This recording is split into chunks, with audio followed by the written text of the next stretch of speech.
Hey everybody, Rex Bear Leak Project. How the heck are you? Beautiful day today here in Southern Colorado. And we have a fan favorite with us today, a regular guest here on Leak Project, but far from regular, Collin Plume. Collin is the CEO of Noble Gold Investments. I've had multiple requests to get him back on this month. And did you know, I just want to throw this out there, that the founders of Noble Gold have over 20 years combined experience buying and selling gold. They've secured over $1 billion in precious metals for their clients. 2 billion. 2 billion. Wow. What does that even look like? Is that like a 2 billion? Just come over to my house. I'll show you what it looks. No, I'm just kidding. No, it's amazing. Yeah, I mean, I go to the vaults multiple times a year. Okay. And it's pretty. Yeah, gold you can fit. You used to be able to fit $1 million of gold in a shoebox, and that used to be the kind of term. But yeah, it's an amazing amount of metals. So yeah, so we're at over 2 billion now in metals sold. That is super cool. I'm impressed.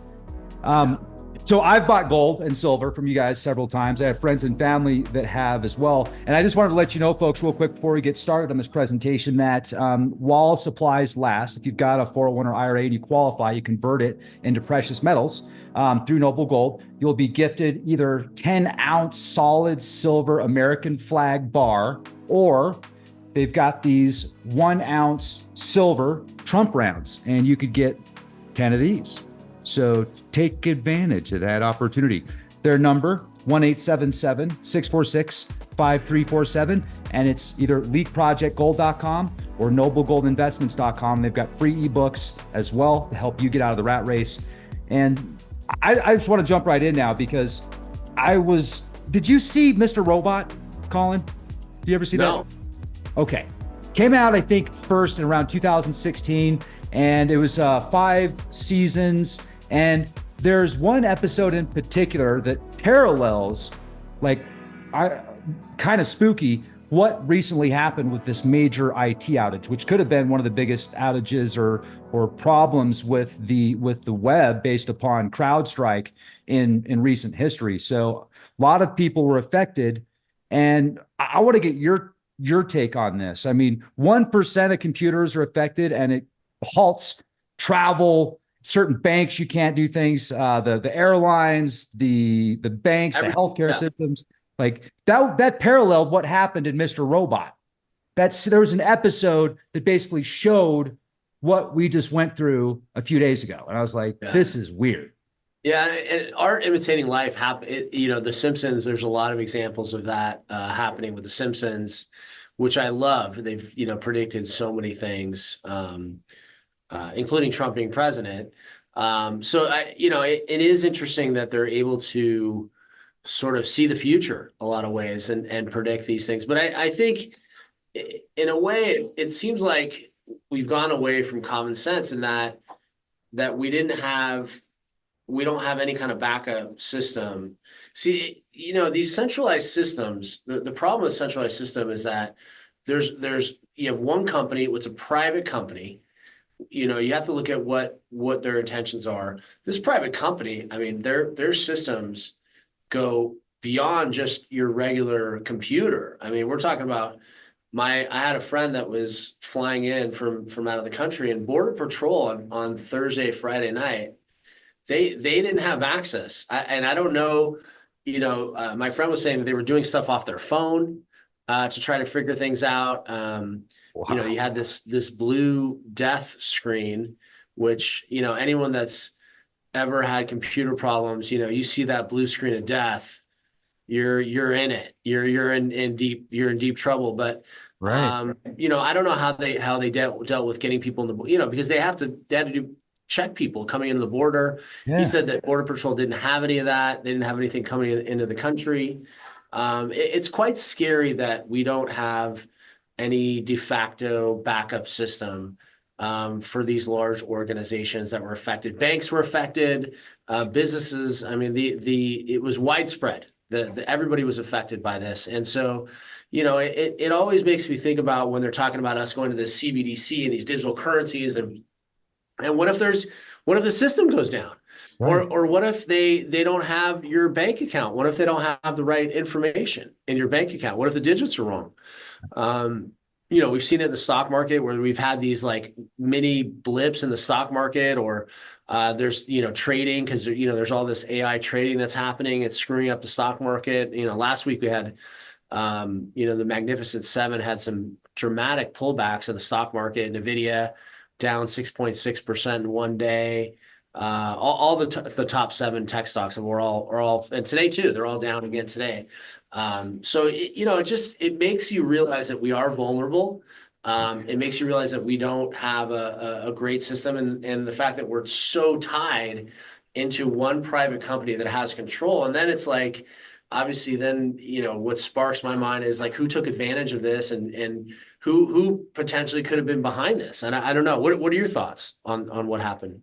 Right. So obviously I don't know what happened, but I find it very fishy and very disturbing that it's an alleged update. But then if you own that business, you're going to have to keep the public, because you Yeah. know that your stocks are going to be affected, obviously, no matter what, because this has already Absolutely. happened. So Yeah. so how do you deal with damage control? Oh, well, it was just a faulty update, folks. We're going to take care of it right away. No big deal. But it was a big deal. I mean, so 3,000 flights were canceled in the US, over 11,000 delayed. International airlines, Virgin, Australia, Qantas, Air Asia also reported disruptions. Right. Banks worldwide, healthcare systems, the London Stock Exchange for 4 hours. And I was thinking to myself, I even made a comment about this in a previous video, Collin, where I said, if you've got junk silver as an example, or silver bars for exchange, that's something that's tangible. Have cash on hand, diversify. That's great. Cryptos are great too. I love cryptos, but 1% of the computers were affected, and it Right. literally halted travel and Yeah. caused tons of Yeah. problems for days. Yeah. What if that lasted longer? What would happen? And what if we were on a digital currency and the computers go down and the system needs an update and they wipe out your accounts, or they don't have the right value, or there's a million different things that can happen. So yeah, I think it all comes down to being diversified with something tangible that has intrinsic value. I mean, that's the thing. There's always a value here. It's never been worth nothing. There's always going to be a demand, and I think a lot of it's just telling of the times. I mean, I was looking at this article of Bank of America did this study of they did a study of people that had private wealth, so 3 million and above in assets.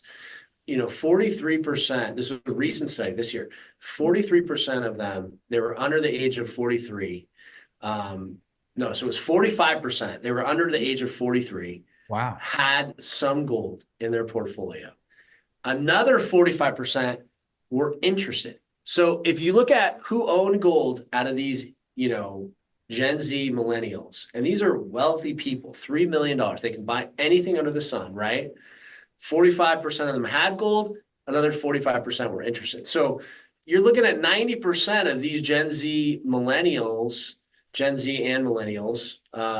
who wanted to be a part and get something in gold. And that is quite a telling statistic, and a massive jump from when you and I started talking and when I first got in the business.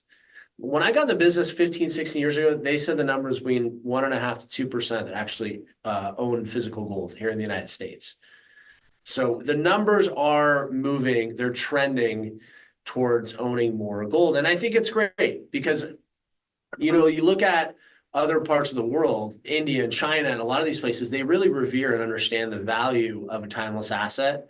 They understand that it's going to go up over time. We've been fixated, especially like you think of the younger generation, you think of, like get rich quick, crypto, scams, and there's long-term crypto stuff that can work out and be good. But, there's meme stocks, and there's all these, these things that aren't right in the crypto space. There's all these fractionalized investments that have become very popular, where you buy a little bit of a Van Gogh piece of art, and people would be kind of infatuated because they think, getting a little piece of this, a little piece of that is really smart. But what they don't realize is that they're buying they're just buying another stock, right? They're just buying another share of something. So I found it pretty interesting with Bank of America releasing this report that, these younger millionaires really understand the value and want it. And I think a lot of it has to do with the fact that young people, this generation, has felt the effect of debt. They've really felt the effect of being hamstrung by massive debt. And so they understand that getting something that doesn't have debt and has intrinsic value is a big benefit to them long term. And I think that's one of the reasons that they've bought a lot of gold and they continue to buy gold. Now, I was looking at some statistics. Gold's gone up about 80% over the past 5 years. As of today, it might be a little bit less than that, but that's not too far off. Yeah, if you're looking at, it's in the 60 to 70% range, I believe. Wow. I mean, that's pretty impressive. And what do you think right now with the way that the markets are going to go based upon these events that have happened just the past couple of weeks? I mean, it seems like we're at the cusp of conflict, even here at home. And I certainly hope not. I don't want to see that. Hopefully cooler heads will prevail. But as far as the markets and the economy, I mean, Yeah. you see a black swan event on the horizon. I was reading. Yeah, I mean, and I always say it doesn't really matter who's going to go in office at this point. Unfortunately, the debt is what the debt is, right? Unless, Trump's going to come out of his pocket and pay off some of our national debt. I don't think there's any winning here. The debt is $103,000 per person right now in this country. So it is enormous. It's numbers that we can't even fathom. Almost like the pullback in these Magnificent Seven, $1.13 trillion in one day. I mean, these are the numbers last week, the pullback. That's the amount of value that was lost in one day with these massive corrections. And, so I listen, I don't know exactly what's going to happen. What I think is going to happen is that it seems like a lot of the wealth that's in the stock market is in 7 companies. And that's never a good thing. If you go back 15, 20, 30 years, so basically 27% of the stock market is held in these massive companies. And that's big. That's a big change. If you go back 20 years, it used to be between 12 and 14%. So there was more spread out. The risk was more spread out than it is today. So I don't think that's necessarily a good thing. And so, the stock market hasn't been great for everybody because, it's been great for people that have been in those stocks and taken some profits, but not every stock has gone up and not every stock is the same. So you have to look at all the indexes as a whole. I'm concerned here. My big concern is how do we continue to move forward in this environment when everything seems so divisive, right? Everybody's, we're on such different, we can't even have a normal sort of conversation. We can't have a normal conversation about politics, about finances. I mean, everything is so extreme. I saw today something promising that they're trying to pass a bill that people in Congress can't trade stocks. Those are positive signs. We don't want our, lawmakers to have an inside advantage, and they have. They've always had an inside advantage, and the proof is in the pudding. I mean, you look at some of these big senators and some of these people that, they make $180,000 a year, but somehow they're worth $100 or $200 million at the end of their career. The math doesn't make sense. So average Joe and Jane that doesn't have, access to inside information, we don't get the benefit of that. So, those things really concern me as a whole. And then, what are our better options out there for us, sort of going forward? Like, what's the best for our economy to grow? And this election is a tale of 2 different looks at how things should grow, right? You have ex-President Trump who wants to do tariffs, and that's one of the things he wants to do. He wants to open up the money supply, he wants to keep taxes low. And then the other side is more government expansion, more doing things within the government bounds, trying to create jobs that way. And it's just like doing growth in different ways and having more government insight and control into the private sector. So those are the 2 big, differences that you look at.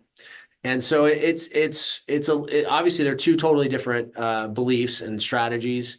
And ultimately what we have to do today is look at what we can do for ourselves to prepare ourselves for what's going to happen over the next 4.5 years. So I think monetary policy loosens up. I think the dollar goes down in value. I think the dollar loses value, which is good for a lot of people, and then not so good for savers, right? I think the 4% in the bank's going to go away. I think we're going to go down to the twos. I think it's going to go in the threes and then go to the twos. So if it goes back to the twos in the bank and inflation stays where it's at, let's say it's at 8 and 10%, which those are the real numbers. You're losing 6 to 8% every year. So that's the downside. The positive is if you're someone that's creating jobs or coming up with products or building, you're going to be able to get money at a better price. If you're in the real estate business, it's going to be better for you, which I think next year, if they don't lower interest rates, a lot of real estate companies are going to be in trouble. A lot of banks are going to be in trouble. So I think there's, it affects people in different ways, but ultimately what we have to do is decide how we can protect ourselves and make sure that we're in the best possible financial decision. And that's the opinion on that is different across the board. How's silver doing? Silver's sitting in the 29 range. And my book, Silver is the New Oil, will be ready in about 30 days. I know I've been saying this every time I see it, it's in 30 days, but it will be in 30 days, I promise. So that book will be coming out. So we'll get into that more over the next few months and talking about, why I believe silver is the new oil and why there's a tremendous opportunity in silver. Gold sitting in the high, low 2,400, high 2,380 range. It's been kind of hovering there for a while. And for those people that just kind of woke up, I was talking to someone recently who doesn't watch the price, and they were saying, "Is gold at 1,700?" And I was like, that was 5 years ago. It was at 7. It's moved. Everything's gone up. Happy Meals are $9-10, and a Big Mac meal is $17, and gold's also gone up. The market's moved a little bit since over the last 5-6 years. Yeah, what's up with the Big Macs? I was going to show this off, actually. Let me see if I can do a screen share. I never thought in my life McDonald's would have to do a meal at $5 to reintroduce people to McDonald's. Like the idea that they have to do a loss leader of this magnitude. I mean, I know they did the dollar menu for a while, and obviously that's sort of one of the things they do, but they legitimately, they need to get people back in the door. The people are disenfranchised with it because the prices have just absolutely skyrocketed. And a lot of it is not just the cost of food, it's the cost of wages. Fast food wages across the country have skyrocketed. In some areas, they've gone up almost 50%. So all of that's factored in the retail's price, the end price of what they're paying for these items. So they're struggling. They're trying to get people back in the door. For me, frankly, is it the best thing that people aren't eating that? If the meal costs $17-18 and you can put a meal together with your family and do it for a little bit more than that, and you're getting decent food, it's probably not the worst thing. And I think you and I are in the same belief that's probably not the best food to put in your body long term or short term. But yeah, no, they're struggling. Cost, inflation, it's just astronomical what people are. This inflation it's a disease. It's really something that people are making. People are changing how they do financial decisions every day because of the rapid inflation that we're feeling right now. Yeah, no question. I've definitely cut down on going out to eat. I've never been a big fan of McDonald's, but it seems like McDonald's is kind of like the benchmark. If you look at the price of a Big Mac or a combo meal as an example now versus 5 years ago. And man, across the board, like you said, everything's gone up in price. It's pretty wild. So people do have, and it's not getting cheaper. And that's the thing, Rex, is like, don't think prices are going back. These are the new prices. These prices are the prices. And so that's what you have to really look at. And that's what I tell people with gold and silver is that, these are the new prices. And I promise you, I was looking at the gold price and looking at the charts where it's going. I mean, I don't know when it'll hit $5,000 an ounce for gold, but I guarantee you people will say like, wow, I remember when it was at 2,400 and then it'll be at 5,000 because I remember when gold broke 1,000. When gold broke 1,000 in 2009, I remember it. And there was all these people saying it was going to go back to 280 or 300. I mean, that was every news report was that it's going to go back. All these naysayers were going to go back, and it absolutely did not. And that's because the prices don't go back, especially in items that people want to buy. Prices go down on companies that aren't efficient, that don't have profit, that struggle over time. They go down. Things like this are not going to go down in the long term. These items are necessities. You need this. We need these things today. So it's just a different mindset, and I think people just need to grasp that this is kind of the new norm. I think we're spoiled as Americans. We've had very low inflation. If you go to other parts of the world, they have such higher inflation. They're used to these things, but and that's why most of the Eastern world really understands gold because they know that it's a great inflation hedge. Whereas we've been, I would say relatively spoiled in terms of what our inflation was. And now it's sort of catching up with us. I think, so much of our goods being made in other places and us not making anything here, we lose a lot of control. Yeah. Look at Argentina. Wow. That's Venezuela. That's unbelievable. 276% inflation. Yeah. Yeah. I had a friend in Argentina. He was saying that, one of my friends went to Argentina, had dinner with a friend there just recently, and he was saying that the inflation rate, like when you go out to dinner 2 nights in a row, the price could be totally different from one night to the next night in terms of pricing. And it reminds me of Germany, when they used to, in the 20s, when they used to pay people 2 or 3 times a day because they had such heavy inflation. Right. And so, these things it's not out of bounds that we could see. I'm not saying we're going to see 276% inflation, but I would not be surprised in the next 5 years if we see another blip where we go back to 9 or 10% inflation. I don't think that's unrealistic for us. And if the government's reporting 9 or 10%, that means the true number is probably 18 to 20% inflation. Yeah. So, yeah. Yeah. So you got to have some inflation hedge options available.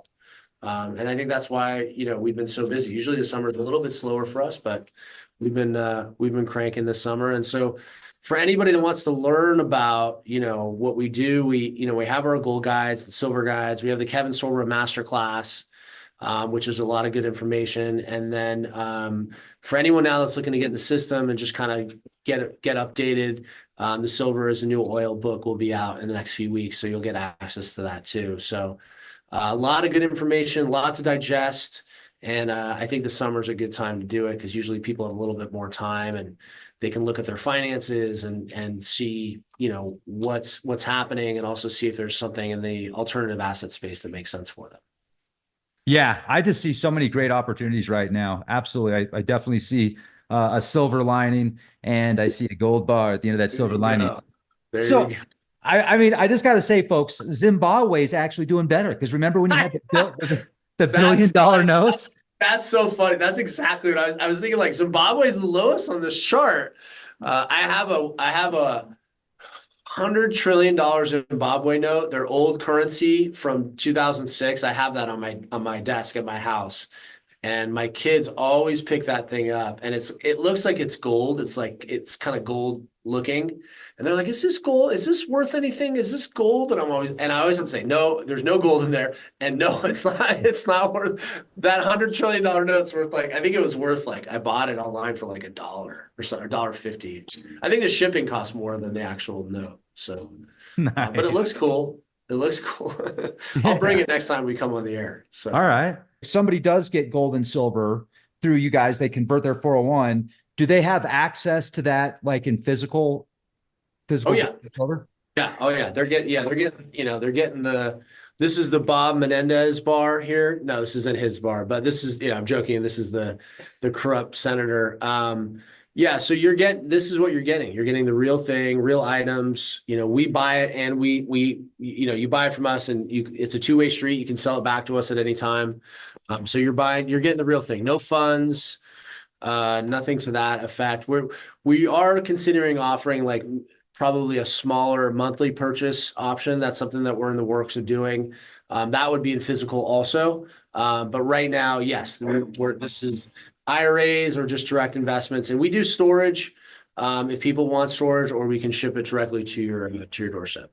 Well, yeah, thanks, Collin. I appreciate you. I hope you have a fantastic week and keep being the change, man. Yeah, right on. Thanks, brother. Take Peace. care. You too.